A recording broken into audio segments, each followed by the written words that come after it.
આક્રોશ યાત્રાના બીજા તબક્કાની આ યાત્રા આજે 15મા દિવસે લીમખેડાથી શરૂઆત કરીને લીમખેડા, ધાનપુર, ગરબાડા, દેવગઢ બારિયા થઈને આજે કહેવાતી કરોડો રૂપિયાના ભ્રષ્ટાચારવાળી સ્માર્ટ સિટી દાહોદમાં પહોંચી છે।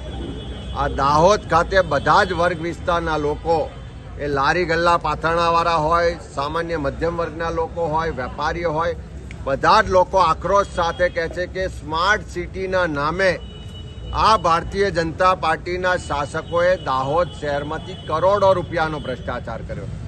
આજે પણ સ્માર્ટ સિટીની વાતો કરે છે। સ્માર્ટ સિટીના નામે વેપારીઓની દુકાનો તોડી, મંદિરો તોડ્યા, મસ્જિદ તોડી, લોકોના ઘર તોડ્યા, પણ સ્માર્ટ સિટીમાં આજે રસ્તામાં ખાડા છે કે ખાડામાં રસ્તા છે ખબર નથી પડતી। સ્માર્ટ સિટીમાં પીવાનું શુદ્ધ પાણી નથી મળતું।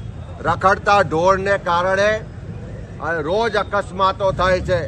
જે તળાવ પર મોર્નિંગ વોક માટે જાય, વિદ્યાર્થીઓ પરીક્ષાની તૈયારી માટે ગ્રાઉન્ડ પર દોડવા જાય, એમની પાસે નાણાં વસૂલવામાં આવે છે। ચારે તરફ ભ્રષ્ટાચાર છે, એવો આ શહેરના લોકો આક્રોશ સાથે વ્યક્ત કરી રહ્યા છે। આખા દિવસ દરમિયાન પણ દરેક ગામમાં નલ સે જલના ભ્રષ્ટાચારની બૂમ છે, દરેક ગામમાં મનરેગાના ભ્રષ્ટાચારની ફરિયાદો છે, દરેક ગામમાં દારૂની રેલમ છેલની ફરિયાદો મહિલાઓ કરી રહી છે। કાયદો વ્યવસ્થાની પરિસ્થિતિ કથળી ગઈ છે। એક તરફ રાજસ્થાનની બોર્ડર, એક તરફ મધ્યપ્રદેશની બોર્ડર, આ બંને સરહદોથી ટ્રકો ભરી ભરીને દારૂ ગુજરાતમાં ઠાલવવામાં આવે છે। દરેક ગામોના લોકોનો એક જ ફરિયાદ છે કે આ દારૂ એટલા માટે આવે છે કારણ કે દારૂના ધંધા કરવાવાળા મોટે ભાગે ભાજપના મળતિયાઓ છે। મોટે ભાગે ક્યાંક પોલીસ પણ એમાં ભાગીદાર છે।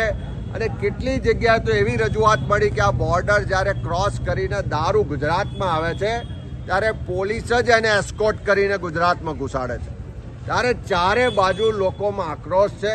આ જનાક્રોશ યાત્રાના માધ્યમથી લોકો ખુલીને બોલી રહ્યા છે, પોતાના હક અધિકાર માટે લડવાની તૈયારી સાથે આવનારા દિવસોમાં આ જ મધ્ય ગુજરાત ને ગુજરાતના લોકો, સરકાર જો એમના પ્રશ્નોનું નિવારણ નહીં લાવે, એમની ફરિયાદો, ભ્રષ્ટાચાર, ગેરવહીવટની સામે પગલાં નહીં લે, તો આ જ લોકો કૂચ કરીને વિધાનસભાનો ઘેરાવો કરવાનો પણ સંકલ્પ આજે આ જનાક્રોશ યાત્રામાં જનતા કરી રહી છે।